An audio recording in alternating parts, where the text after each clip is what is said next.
yourself and literally not seeing it. Now, we do this with our lives all the time. People say, I just can't do this. I just can't get myself to follow through. I can't get myself to follow through. I just can't. Why do you think I can't get myself to follow through? Well, it might have to do with what you say 20 times a day with all the emotional intensity you can possibly generate that's creating this challenge. You got to notice that. Or, I love chocolate. I just love it so much. I can never give it up. Now, teach me how to give it up. Well, nothing's going to change you if you keep giving your brain and your body a direct command through incantations. And by the way, you can use incantations to enhance your life. What if when you were running, you were saying, I'm a lean, mean running machine? Or every day and every way I'm getting better and better. An old affirmation from an old book from years ago that most of us know, but do you use it? See, my whole thing in life is so much stuff that makes a difference in life is simple. We know it. But the difference in life is knowing doesn't change your life. Doing does. Lots of people know what to do, but they don't do what they know. So what I want to do right now is have you just think about, put yourself in a strong state. Sit up in your chair. Don't be sitting passively anymore in here, because that's the challenge. You're not in my seminar. My seminar, I'd move you. Because the last part of emotion, I should mention, is conditioning. Just like those monkeys, what makes them go is repetition. But here's what they found out when they did this training of their fingers. If they take down the fingers and they move this finger, but while they're doing it, they create a tremendous amount of emotion in the animal. And the way they do that is they stimulate the pleasure center of the brain in this monkey while this is happening. Pleasure, while it's happening. Pleasure, while it's happening. Pretty soon, guess what? It doesn't take thousands of times. A dozen or two times, and the monkey does this constantly. Advertisers know this. How the heck do you think they run all these commercials? Commercials have very little to do with what the product really is. In a beer commercial, do you get reality? Do you get a big guy with a nice beer belly grabbing his buddy by the head, pounding him, going, love you, little buddy? I don't think so. What you get instead is some really sexy, attractive woman or man who's drinking this beer looking wonderful, as if that had anything to do with the beer. See, the reality is it all comes down to attaching emotion to what it is you want. Every advertiser knows that. What you want to learn to do is advertise in your own brain to condition yourself to follow through. And the first way to do that is right now be in an upstate. And by the way, if you see some video of our university, you see people having a great time, look like they're at a rock and roll concert or at a top sporting event, or they're celebrating, it's not about pump up. It's about putting yourself in the state where you will learn and remember. That's what it's really about. So here's the tool I want you to learn. Really simple. We're going to show you a tool I call an urge management tool. It'll show you how to take something, for example, that you don't want to do and get yourself to love doing it, really love doing it. I'll also show you a tool if there's something you love to do that's not good for you, how to change it. And it's all done with some simple questions. So let's go to Hawaii and let's give you a little idea what it looks like, and then I'll demonstrate it for you with a real person, and I think you'll laugh and hopefully learn as well. I'll see you in a few moments.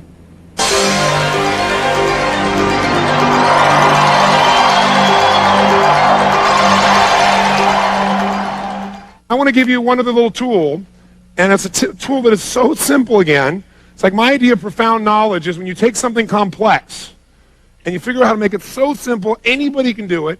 You can even use it immediately, it's easy, and it produces a result. Now, I'll tell you what the tool is. It's about how to change the quality of any experience you have in a matter of seconds. Any experience. Lovemaking, a business situation, a meal, exercise, anything. And the tool I'm going to talk to you about is called the quality quantifier. And what it really is about is how to increase the quality of any experience you have. I developed this tool because people have used like the personal power product, for example, around the world and made major changes in their weight. For example, how many of you use that product to lose some weight? Let me see your hands. Now, do people overeat every moment they're alive? Yes or no? They only eat when they're in overeating what? State. When you get in that state, you lose all your consciousness about what to eat, about how to eat, about how much to eat. It's gone because you're in a state of such urgency. Now, when people are trying to make their life better, you have to be able to do it by being conscious. But what happens when the urgency rises, your consciousness disappears, and all of a sudden you lose all of your faculties. So I started thinking, have I ever been in a state where I felt like I had to eat, but then something broke the pattern, and I forgot about it for a while? How many of you had that experience? You thought you were starved, something broke your pattern, and you lost the urge. It's not that you can't manage your behavior, it's that you're not managing your urges. Because if in the moment of the urges you took something to take control of it, you could have changed it all. So in order to do that, I was at a friend's house, and I was thinking, okay, how do I help people manage those urges? There's so many tools, but I want to create something so simple anybody can do it. I thought, there's certain levels of urges. They have different levels. Some urges you feel driven, some urges you feel like no matter what, you're going to have it right now. Like, how many of you have ever broken some of your own health rules because you got in such an urge state? Okay? But other times, it's like you could have that food you think you're normally addicted to. It's sitting there in front of you and you don't even care. Have you had that experience too? And not because you were full, just because you weren't into it. So I said, well, let's quantify that. There's a quality of experience, there's a quality of our state where we follow through, where we follow through a little, where we don't follow through at all, and where literally no one can make us follow through, make us eat it. And everyone has this capability. It's all a matter of manipulating our focus, our perception, the meaning we attach to things. So I was at this friend's house, and they had some banana bread sitting on their coffee table. And I looked at the banana bread, and I asked this lady there, who I know, I said, what's your level of desire for that banana bread right now on a scale from 0 to 10? She looked at it and went, maybe a 4. I said, well, what would it take to make it a 7? She said, what do you mean? I said, to make it where, right now 4, whatever that is, you've now quantified where you are. What would it take to have the desire move up to 7? Not 10, but 7, where you really started to really want it. She said, well, if I thought about it being hot. I said, what about 8? So if I thought it was hot and it just come out of like the oven, and I thought about its smells, and I could actually feel the chewiness in my mouth. And you could see her start to go into state. Her eyes got like this, start doing the banana. She's looking at the banana bread like this. Like she's going to swoop in for it now, right? I said, what would it take it to 10? She goes, if you put chocolate on it. I said, okay, whoa, hold back now. I said, what would it take for you to get it to 2? She said, to realize it's just cold and been sitting there for a while. And you could see her just drop down to it. So it's like a scale, right? I said, okay, what would it take for you to get to -2? And she said, I couldn't do that. I mean, I like it. I said, I know you can't, but if you could do it. Whenever people say they can't do something, say, I know you can't, but if you could, they'll give you the answer. If you're persistent. She goes, I guess if I looked at the grease on the napkin it's sitting on, and I thought about that going in, and then I wouldn't want it at all. You could just see her whole state change. I said, what would it take to make it -5? She said, if I saw all that grease like crumpled together, like coming out my pores, like acne or something. She goes, ugh. I said, what would it take for it to be -10? She goes, oh my God, if I thought it was going to make me sick. She goes, if I thought it would make me sick, I'd throw up. Oh my God, I never do it. I said, what would that be? And she started getting this really state. I said, you want it? She goes, no, I don't want it. I said, well, come back here for a second. Imagine it being hot and moist and chewy. And she went, oh yeah. I imagine chocolate on it. So no, come back over here. It's really cold. See, it's cold. See that? And literally, I could just move her up and down the scale of urgency. So I'm watching this and I'm saying, wow, this is amazing. Being able to shift back and forth. And by the way, people usually, to get to -10, also have fear of loss. It's that they be sick, or they lose their freedom, or would do something to them that's horrible, some form of pain. Pain, the loss of pain, the fear of loss, that pain, seems to push people through the roof for urgency. Like when you say, oh my God, I haven't eaten in 12 hours. That'll move you up there real fast. I'm starved. At the same time, if you think something's going to make you sick, you'll avoid it at all costs. It becomes that other level. So I started saying we all have the resources inside to change where we are on the scale from one place to the other. But then I started using this thing, thinking, wow, I could do this beyond food. Most people in life have experiences where they go out and do something and see how it turns out. How silly. How stupid. So I was here in Hawaii for a program a couple of years ago, and a good buddy of mine, we run together. We went out on a run. And it was a hot day, and we were on the Big Island that year. And the place we ran was like where all the volcanoes have just desolate, made it desolate. There's no trees, there's nothing. And it was really, really hot, and there was no wind. So we went on this run, and we were just pushing it pretty good. And we came back at the end of the run, and I said, let me ask you a question. I said, how would you rate that run we just did on a scale from -10, worst thing of our whole lives, to +10, the best run ever? He said, I'd say it's like a 6 or a 7. I said, that's exactly where I rated my head too. I said, let me ask you a question. If you and I were going to go back and run again, is there anything we could have done that would have made it, if we decided it was going to be a level 8 run, could we have done that? If we decided in advance it'd be a level 8 run, could we have done it? He said, yeah. I said, what conditions would we have to create in our head or in our bodies? What would you have to do to make that a level 8 run for you? He said, if we would have run like in unison as we're running, because sometimes you went ahead and I went ahead, and we went back kind of back and forth, and And sometimes we're going back here and there, and sometimes we're teasing each other. But if we were running in unison, he said, that'd be an 8 for me.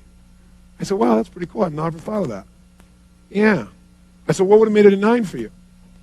He said, a 9. He said, if we've been running in unison and we were running like doing a cadence or something, like saying something, was doing it in unison, he said it would be awesome. This guy's got a military background, a cadence, right? And I said, well, what would have made it a 10? He said, we've been running our guts out, right? I mean, we couldn't even breathe. We're at the end of it. We've been in unison. We've been cranking, and we just collapsed from total intensity exhaustion. I said, you know what? I said, I now know why you're always getting injured. Because he's always getting injured when he's exercising. Because the only way for you to have a level 10 experience is to push yourself beyond what is healthful and be totally anaerobic. And he went, whoa. I said, you're totally right. So I want to have a great experience. My complex equivalent in my head of a great experience is so exhausted I have nothing left. I said, so I've discovered in my life there are lots of ways to have a level 10 experience. There isn't just one way. So how can we have a level 10 experience but not be burned to the ground? He said, wow. I thought for a while. I said, well, if while we were running we would have noticed, the water in the distance and noticed the different shapes of the lava, if we would have, as we're running, looked back at each other and smiled a few times while we're running in unison, if we would have brought a piece of music for the last part of the run that we could have turned on and we could have cranked to and felt really good to but not been exhausted, we came up with all these things that would have made a level 10 run. So what I do now in life is when I'm having an experience, I ask myself, what's the quality of experience I'm committed to having? I don't wait and hope it shows up. Does that make sense? Because if you wait and see, you get what shows up. You decide in advance, what's the outcome? And the way you do that is you give a numerical number to it to start with. You say, where am I right now about doing this run? You might wake up and go, I'm at level 4 about doing this run. What do I want this run to be? And you may not want it to be a 10, but you probably want it to be in the 8, 9, 10, 7, 8, 9, 10 range. You say, okay, I want it to be at least a level 8. Then you ask yourself, what conditions would I have to create in myself or in the environment? What would I need to do to meet more of my 6 human needs? In essence, does that make sense? So what would I have to do? What would I have to notice? What would I have to appreciate? What would I have to do with myself? What would I have to think? What would I have to focus on in order for this to be a higher level experience for me? And what happens is you then set yourself up for victory. And I came back after this run. I was so juiced because, like I said, now I can have a great run whenever I want. I can just decide to, figure out the conditions, make it happen. We all have this illusion that life makes us feel a certain way rather than we create the conditions within ourselves that generate our life. So false. So what you want to do is see where are you, step 1, 0 to 10. Step 2, how do you want to feel? Describe some of those feelings. Step 3, give it a numerical number. It's going to be a level 8 experience or 9 or whatever. Step 4, what are the conditions that I can control? Not I'll be happy if you do everything I want. And then go do that. And I'll give you an example of this also. At the same time I was there, I shared this with a group about my run with my buddy. And this one man raised his hand. He said, but running for me is a minus 10 experience. I said, why? He said, because I'll die of a heart attack. I said, have you died in a heart attack in the past? Is that how you know? He said, no, but I was running one time. My heart started beating out of me. I said, well, how long ago was that? He said, it was 10 years ago. I said, well, are you in better shape, worse shape? What does your doctor say? He said, oh, my doctor says I'm in really, really great shape, but I could never run again because I know what that means. I said, well, great. Tell me what it means. And so he told me what it was at minus 10. I said, what if it was only minus 3? I didn't go to plus 10. That's too big a jump. Do you follow me? One of the big things is you go, I'm going to have a level 10 experience, and you don't even know how to do a 4 yet. So you got to go from wherever you are at 1 or 2 and go to 4, and then go to 6, and then go to 8, and move your way up. I didn't take him to 10. I said, now, as long as you know you're healthy, and you're running in a way that does not tax your heart, you're being totally aerobic, you're going to walk if necessary, you're wearing a heart monitor the whole time. I said, could you do that? He said, yes. He was looking forward to it. He came back the next day. I said, what was your level of run? He said, I got to tell you, it didn't work. Everybody looked, and he said, I had a level 16 run. So I want to show you how to do this in kind of a fun way. Let's take pizza. I think that'll be an easy example. It's a fun example. Who here is absolutely, totally, completely addicted to pizza? You could swallow 2 or 3 of them right now. Nothing can stop you from pizza. That's how much you want it. A total addiction to pizza. If you have that addiction, stand up so I can see it. All right, hold it. All right, how about this gentleman right here? Come on down, sir. Give him a hand. Come on down. This is Bill. Give him a hand. Bill.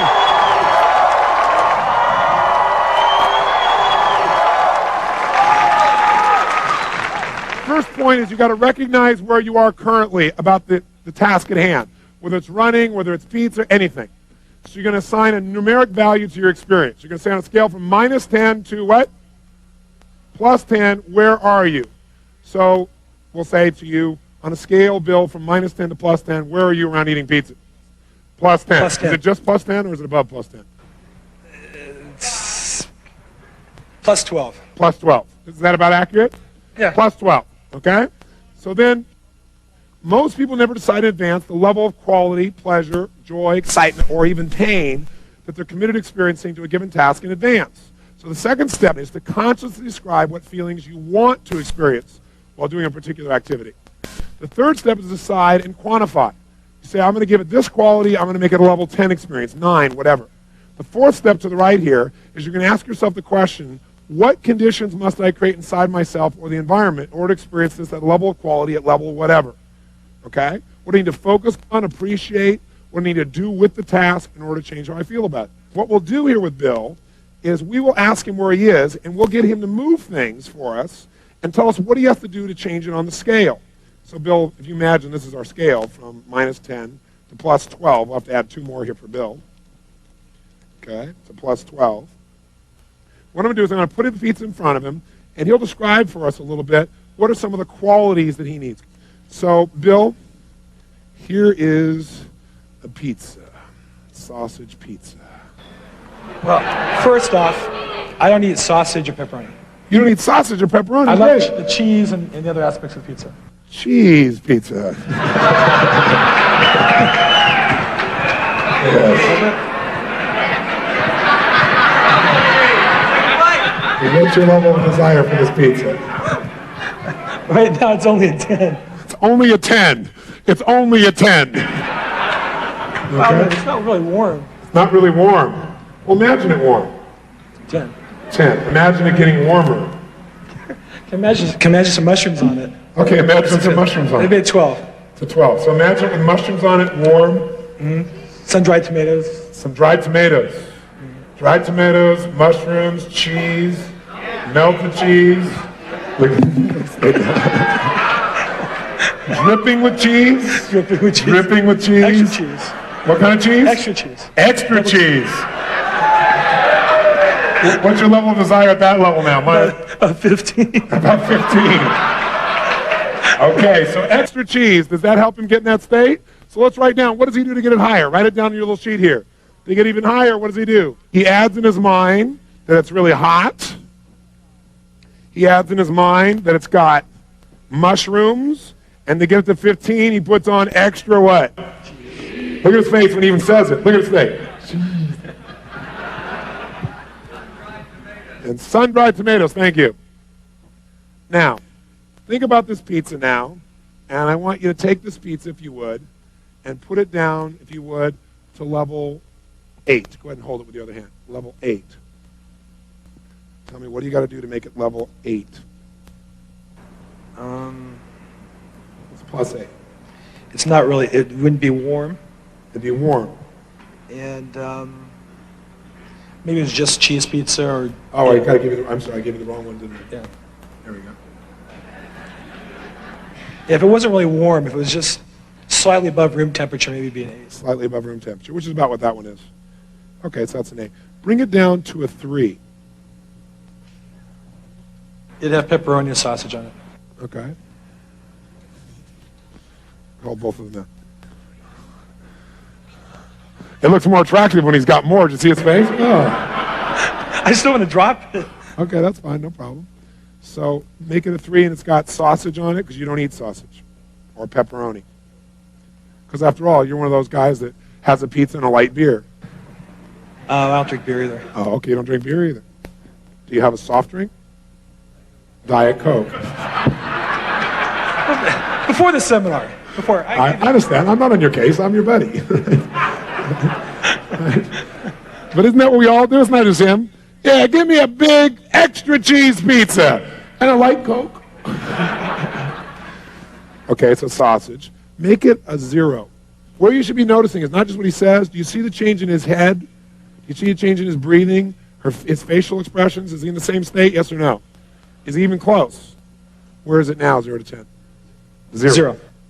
So 0 is it's been sitting out for an hour. Make it -3. It's pepperoni and sausage, and it's been sitting out for an hour, and the grease is kind of coming out of the meat. The grease is coming out of the meat. Can you picture that? Mm-hmm. Can you see that? Yeah. Yeah. And what if it was a cheese pizza, but it's still -3? And it had also mushrooms on it, and it also had extra cheese, but it's still -3. And it even had tomatoes, sun-dried tomatoes, but it's -3. How do you do that? It's been sitting out for a while, How long? a couple hours. How do you know when you look at it? It's kind of glazed over. I guess the sugars come out from the cheese on top. It's kind of glazed over, maybe hard. It's getting hard. The sugar is glazed over on top. Anything else that makes it a -3? Well, that'd be it. Okay. Make it a -7.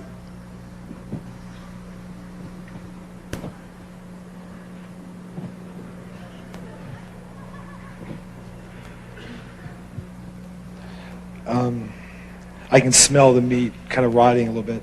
Smell the meat rotting. Smell the meat rotting a little bit. Where is it now? -7. It's at -7.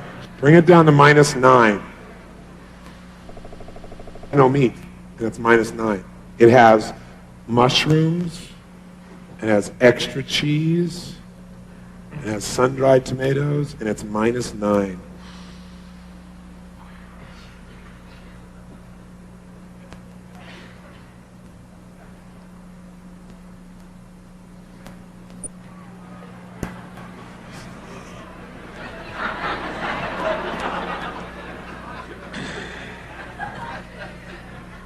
Kind of fighting the urge because I'd be smelling the rancid smell of cheese in my stomach. Okay, go ahead and do that. Well, I don't want to throw up either. But I mean, I would get that urge. You'll get the urge, but I won't let you throw up.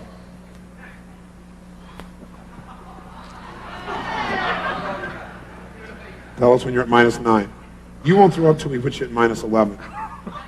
We won't take you that far.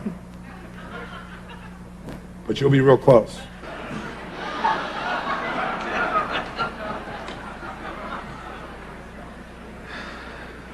Tell us where you are now. -8. -8. Take it to -9. What are you focusing on? Take it to -9. The smell. Smell of what? Like the cheese, rotting cheese. Rotting, rancid cheese. Can you see what it looks like too? And smell it? I couldn't even look at it. Can't even look at it. Go ahead and look at it while you say that. Look at it. Think pizza. That's it. Just look at it. Think pizza. Tell me when you're at -9. Imagine mushrooms, extra cheese. Mushrooms, extra cheese, pizza. That's it. Mushrooms, extra cheese, pizza. That's it. Mushrooms, extra cheese, pizza. Where are you right now? Scale from 0 to 10. Mushrooms, extra cheese, pizza. Smelling the rancid smell. Look at the pizza when you think about it also. See it and smell it. That's it. Hang on, hang on, hang on. That's it, that's it. Mushroom, extra cheese. Smell it. Smell the rancid smell. That's it. Smell the rancid smell. That's it. Smell it. Smell it. There it is. Smell the cheese. You can smell it. That's it. Smell the extra cheese. That's it. Smell it. Extra cheese. I'd like some extra rancid cheese. Where are you? 0 to 10, right? -10 right now. -9, -10. -9, -10. Don't go to -11. Don't go to -11. Okay.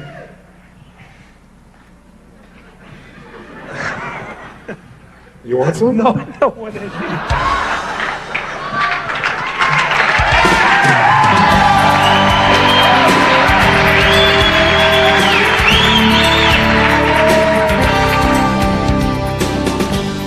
So does that look like a fun and hopefully valuable tool? I know it's deceivingly simple, so you might say, well, I don't know if that's really going to change the way I really feel, or maybe it'll change the way I feel for the moment, but it's not going to last. In fact, Lisa Gibbons, who was the person who interviewed me in the infomercial that you saw before you got these tapes, she was at that program, and afterwards she came up to me and she said, how did you know he was going to change so fast? I said, because everybody does. We all have the same nervous system, and when we use it effectively, it's like a computer. When you know the right code, you can change it rapidly. It's this hypnosis we have that change has to take forever. It has to be painful that keeps us from changing. And I said, also, I said, it'll last, or you watch. She said, well, we'll see.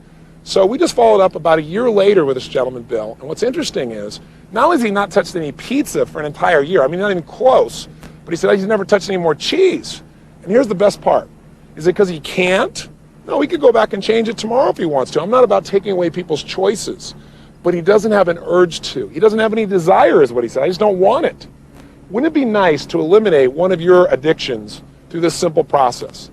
Now, it's true if you are, like, say, loving chocolate, and you keep saying, I love chocolate, I just love it, I love it, I love it, I love it, I love it, and you give yourself this incantation, remember that? Or with all this emotional intensity, you talk about how much you love it all the time, and then you go to do this to change, highly unlikely it's going to last because you're going to be giving your brain a different message. So you have to make sure that you control your internal dialogue by creating a new incantation that supports you, and you have to make this adjustment. So I want you now to do this so you see that it really works. You can do it with food, you can do it with something that you're doing right now that's not so good, and figure out, okay, if right now my level of desire for this food is at a 9, and I don't want to eat this food or this alcohol or this whatever, how would I lower it? And don't try and go from 9 to 0. It might be too big a jump. Let's say, well, what would it take for me to only like it enough that I consider it on a 0 to 10 scale to be a 7 or a 6? And really think about it. And by the way, the state you're in when you're asking these questions makes a big difference. If you're sitting passively going, well, what would it take for me to feel like a 7? Your brain won't have the answer. You got to ask a question where you're telling your brain, I expect the answer. You got to have certainty when you ask a question that you're going to get the answer. If you don't have certainty, it won't work. So put yourself in a peak state and then say, okay, now what would it take for me to have this be like a 3? A 0, and write it down, and you'll find a little chart that's enclosed with this videotape that can help you track it. What about a -2? What about a -6? And what you'll find is exactly how to increase your desire, or decrease your desire, I should say, or increase it if you want to. And by the way, what is this really about? Quality of life. We talked about setting goals for quality of life. Here's what I want you to do. I want you not just set a goal for the quality of your life, I want you to decide and make it happen. And the way you do that is, if I'm going to go on a run here on the beach, I don't want to just go for the run and see what shows up and whether I enjoy it or not. I want to decide in advance what the quality of that run is going to be for me. So if you want to take something that already feels okay, or you're not inspired to do, and you want to increase its intensity of enjoyment, you've got to say, okay, where am I right now about going on this run on the beach? 0 to 10. Well, I'm about a 6.5 or 7. Okay, well, what would it take for me to be at an 8.5?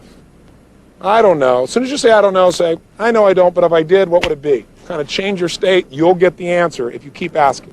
So you're going to say, well, if I were to notice what a beautiful day it is, well, what would bring it to a 9? Well, maybe if I brought some music with me, or if I listened to one of those Tony Robbins tapes, or something better, right? Something that puts you in a good state, so maybe I feel like I'm learning while I'm running. Well, maybe I could get it to a 9.5 by doing an incantation. As I'm running, I'm a lean, mean running machine. Or as I'm running, all I need is within me now. All I need is within me now. All I need is within me now, with tremendous energy and emotion. Right? If you do that over and over again, how's that going to feel? You know? All I need is an airplane to go away so I can finish this tape. Whatever it is, you want to be saying it again and again while you're running, so you're literally programming yourself. That might bring you to a 9.5. Maybe you go run with a friend, that brings it to a 10. The point is really simple. Don't settle for whatever life gives you. You determine the quality of your life. And the way you do it is ask this question. If I'm at level 7 now, what conditions? First of all, what's the level I want to have? Maybe you don't want a level 10 run. Maybe I want it to be a 9 or an 8. What conditions must I create inside myself for that to be a level 9 run? What conditions? What do I have to notice? What do I need to appreciate? What do I need to believe or experience in order to really do that? What do I need to add to the experience? What do I need to think about? What do I need to listen to? And if you'll ask that question, you'll get the answer. So I know I've dumped a lot on you in this tiny little tape and kind of jumped you all over the world here. To do the 30-day tapes. I'm not, in this little videotape, going to get you to follow through all these things, but those tapes will allow you to do a little bit each day where it's not invasive on your life. And if you'll just do the little exercise at the end of it for 30 days, I promise you, radical changes. There's a reason why there's 25 million of these tapes out there, and so many people from every walk of life that have gotten results, because it's a way of conditioning and creating lasting change. So please, go do those tapes, and if you're done, then I'm sure you've already got a great story to tell me. So when this tape's over, make sure you do this exercise. Don't say, well, that was kind of interesting. Stand up and do it. In fact, before I leave you, stand up. Come on, get up off the chair. Stand up just for a second. Come on, stand up. And as you're standing up right now, try something real fast. Stand the way you stand when you're not sure what to do, when you're feeling kind of uncertain. Like you want to try something right now, think about something that you'd like to have happen, a goal or desire. And right now, stand the way you stand when you hope it works out. Come on, try it. How do you stand when you hope? Where are your shoulders when you kind of hope so? Sure hope it works out. I hope this darn tape program makes a difference in my life. Sure hope so.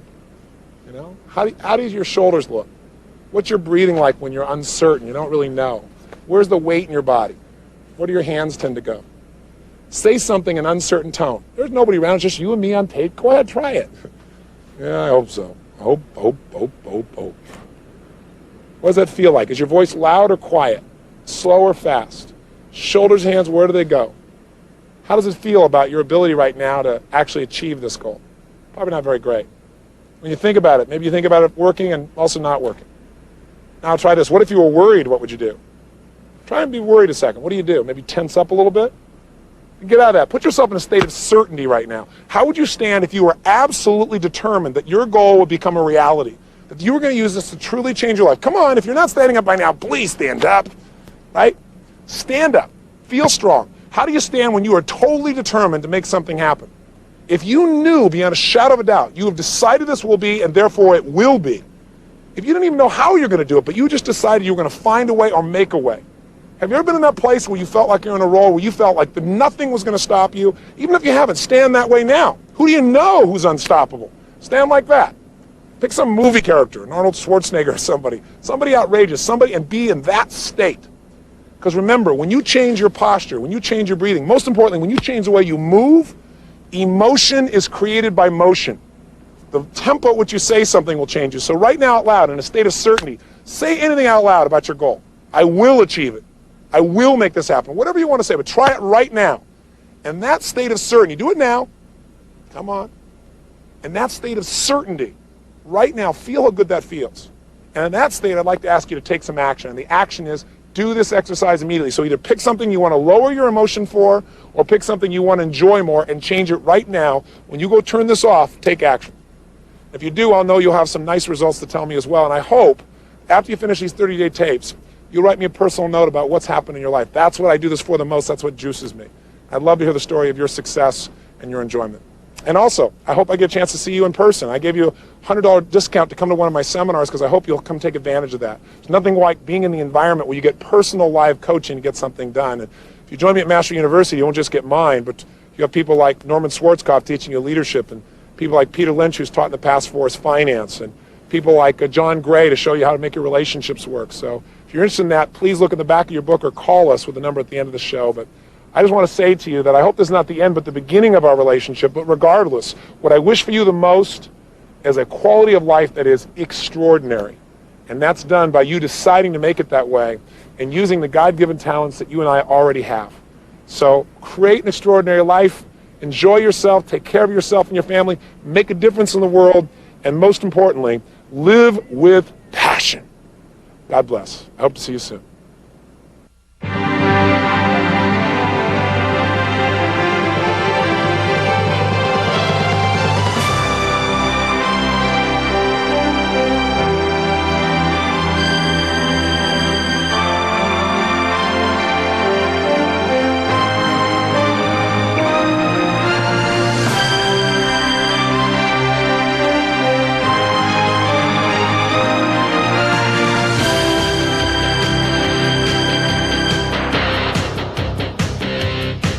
I've had one damn cookie. I got a little taste of it. I'm hungry. Bring me some cookies.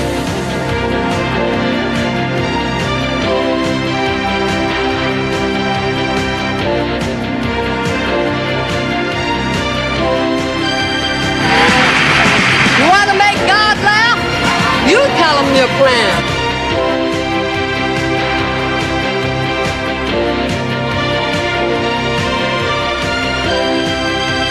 I know for me sometimes, if my wife's going to carry this around, and I'm carrying this around, sometimes I'll say, well, since you're carrying that around anyway, put the wallet in it.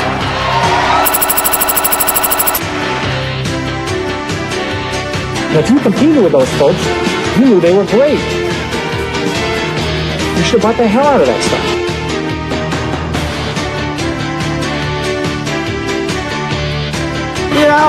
One of the problems I always have with Tony's groups is they never have any enthusiasm when I talk.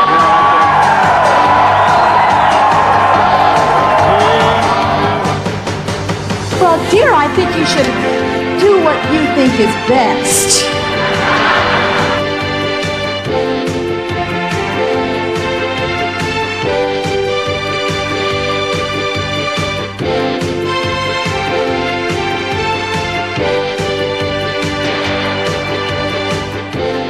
Join the masters of our time. Perfect the life of your dreams.